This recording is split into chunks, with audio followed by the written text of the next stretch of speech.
What's up, filmmakers? In today's video I want to show you guys an awesome tool that I recently just downloaded from the Steam store. So this app or this game is called CINETRACER, and the reason this is important to filmmakers is because it is an exceptional pre-production tool to help you light and to help you work through storyboarding and pre-production. So this right here was created by Matt Workman, who is a working cinematographer and working DP. He's also a YouTuber and recently turned developer. So this guy has a ton of accolades to his name, and he for a long time was on YouTube doing cinematography breakdowns of films, music videos, and movies. But he recently turned into developer, and he created this tool to help us learn cinematography and to help us basically sharpen our lighting and DP skills. So CineTracer can be bought for $99 US on the Steam store, and it is essentially still in beta mode, but you know, Matt Workman, he is continually updating this thing almost daily and adding new things and fixing the bugs in this app itself. So we're going to jump right in here and we're going to take a look at it. I'm going to show you how this can help you with your lighting or your cinematography, or just communicating your vision to your clients, your director, or even your DP. So when we're in here, this is the main menu. Right here on the right side is basically just a bunch of projects I've been playing around with.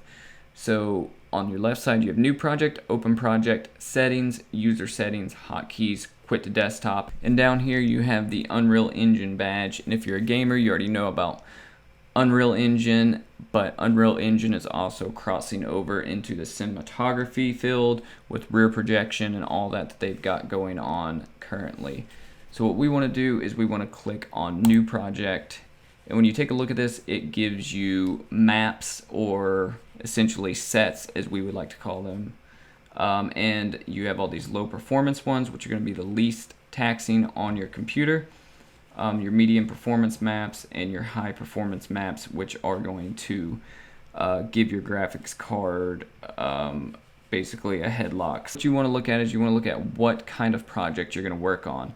Do you need something that is bare? Are you shooting in a warehouse? Are you shooting in a neighborhood?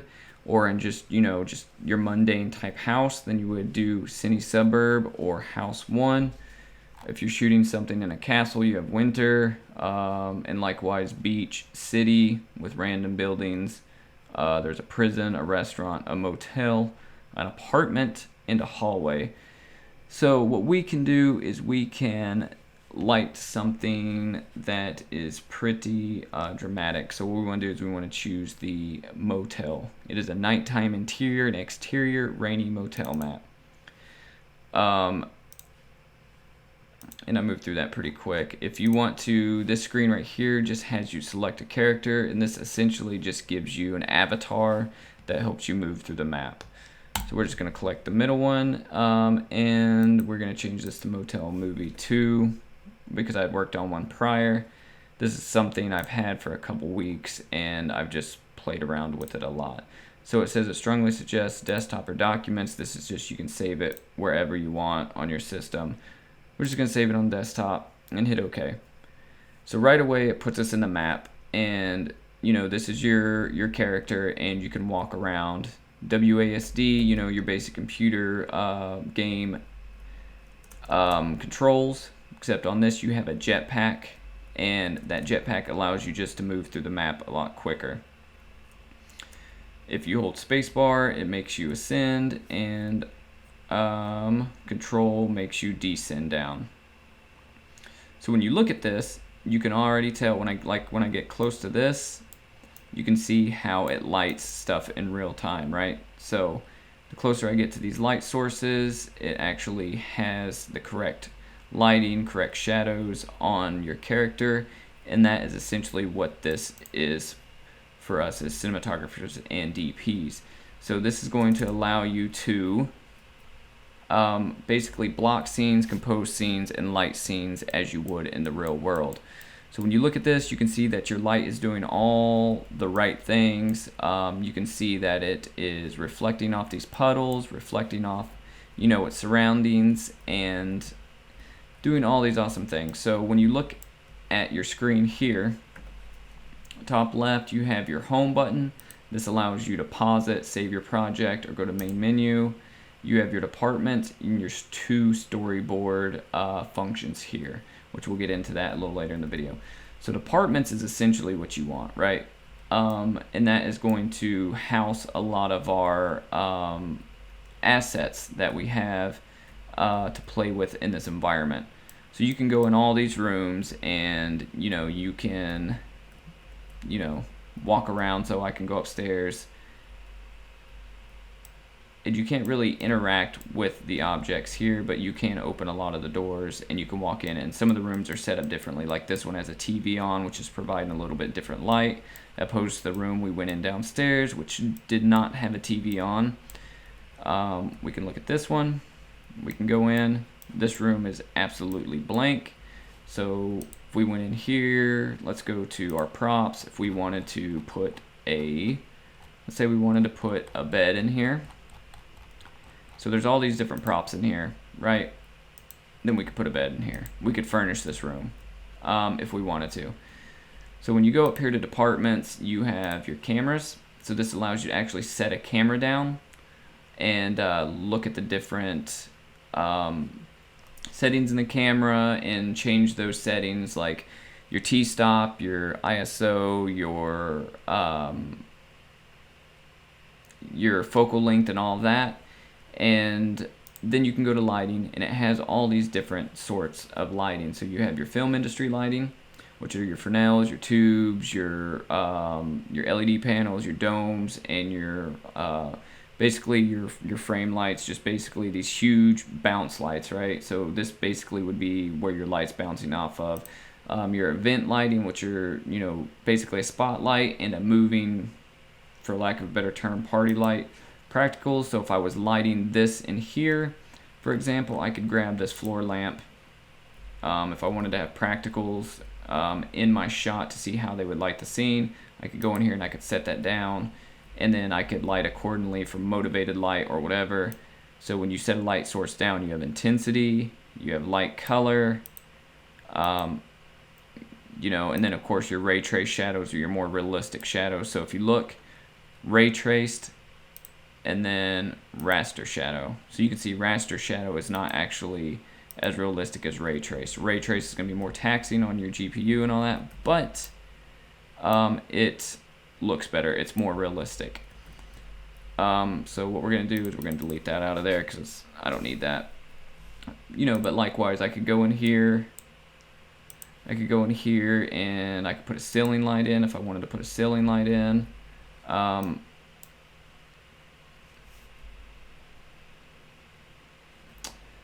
You can put film lights in, whatever you want to do, and it lights you accordingly. So what we want to do is go back into departments, and you have your grip, so you have all the stands for your lights. You also have flags, you have a boom lift, a scissor lift, trusses that you can attach lights to, like I said, flags to flag your light, and all that. So electric is something that Matt is rolling out that is fairly new. It's something that I think he mentioned that he may pursue in the future to help people learn electrical theory, or to help them learn how to balance loads for all their film industry lighting. So this could really be a huge teaching tool here. You also have all these building tools right here. So if you wanted to build your own, set, you could do that as well. Basically works sort of like, well, I don't want to say as intuitive as Fortnite, but it kind of works the same.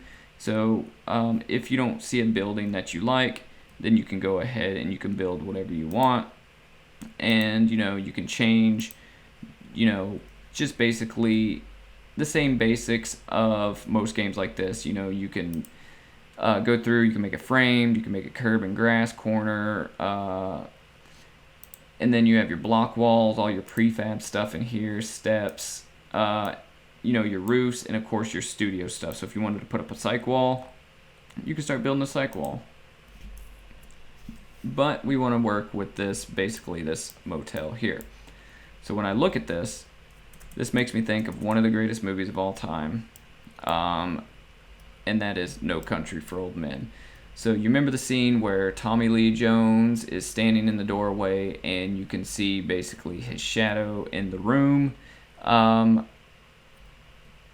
you see sort of like that double image of him on the back wall. So let's see if we can recreate that. Because in that scene there is a motel, and I think the car that's pulled up, the squad car that's actually pulled up, is right directly in front of the door. So we're going to do our lighting a little bit different. But Tommy Lee Jones is standing in the doorway and that light is shining past him. So when you look in here, like I said, of course you have all these props. You have a couple vehicles, you have prison walls, all this different stuff, computers, TVs, cabinets, anything you could do to furnish the space. Now, one thing that I hope Matt Workman does in the future is allow people to upload their own 3D models or stuff that they either buy in the Maya marketplace or the Blender marketplace, and that will expand this greatly. And then you have your talent. So you have your stand-in actors. These are essentially just cardboard actors. They don't do anything. You can name them if you want. You can change their shirt color, their pants color, and all that, but they do not move. So this is essentially just basically, like I said, a cardboard cutout.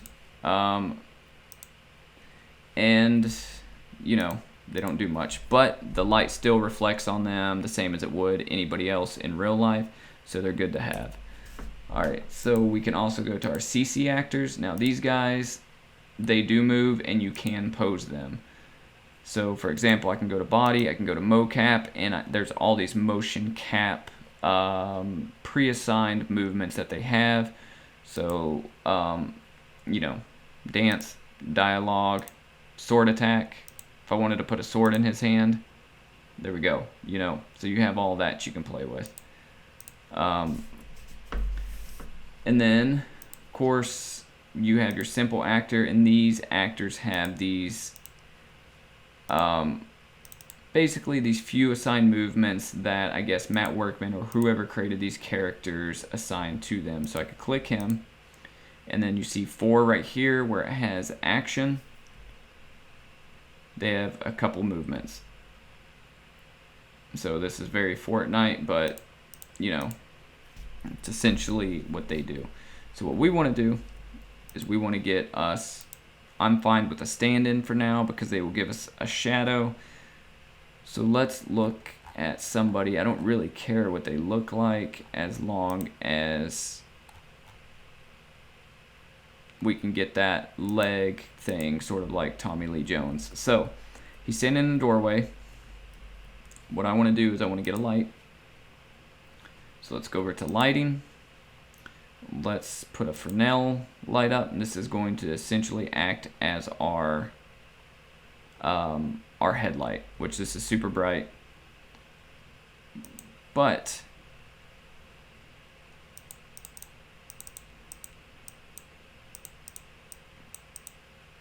that's why when we put our camera on, it's not going to be as bright. So what I'm going to do is I'm going to turn the intensity down. So this would be like if you're shooting it through diffusion, but we want those hard shadows to get it on that back wall. So I want to turn it down too much, and then I want it to be motivated like car headlights. So like an old car. So we want this nice yellow tone here. So what I want to do is I want to go here, camera. Let's put a camera on a tripod. When you do that, you have this little guy that pops up. That red arrow is just facing camera front, so you can spin that. And this is basically just your camera assistant here. So when you place your camera down and you click on it, you can hit E to enter the camera, and then you can move it around, and then you can see your option in the lower left-hand corner, V for view, and then you have your little monitor that pops up there. So what we want to do is we want to hit V for view again,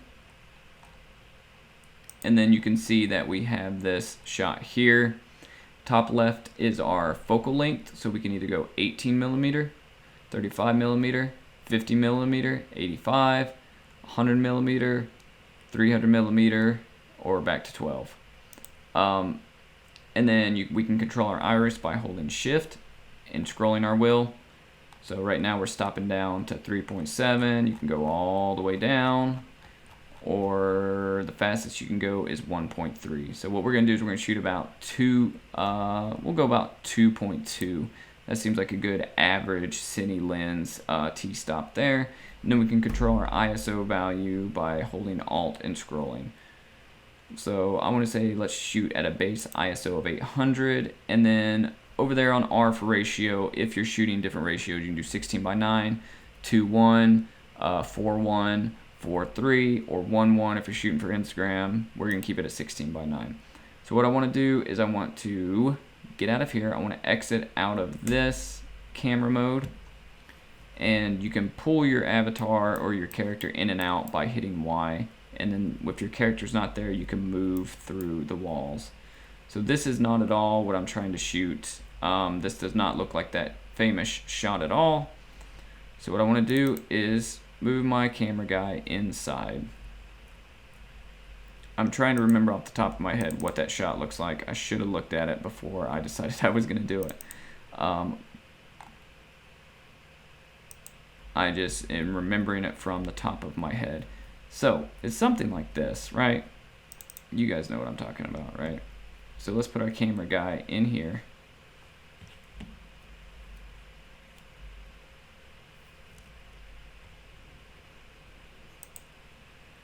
Let me get out of the way.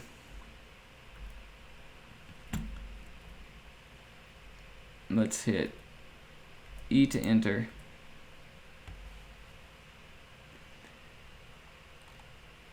So this is essentially sort of what we're looking at, but in No Country for Old Men, they have the double. I think he had like two sets of legs somehow. There was like a double shadow there, if I remember correctly, but that's essentially what it looked like, right? So we could brighten up our ISO value if we thought it needed it, so Alt, but that just takes away from it. But what I could do is exit, and I could go out here real quick. I could turn up the intensity of my light. So essentially this would be less, let's say less diffusion in real life. So what I want to do is turn the intensity up just a hair. And then let's go in there and see what that did. So that obviously made that a lot harsher of a shadow. And we want to go back into our camera, and there we go. I mean, you have a very No Country for Old Men look here. Let's move our camera guy back a little bit. Now he's in the shot, but there you go. Very No Country for Old Men type look. And then let's shoot back at our talent and see what that looks like. So let's say we want to spin our camera guy.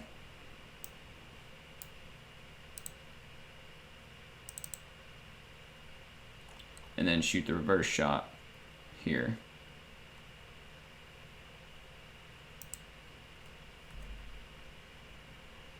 And view.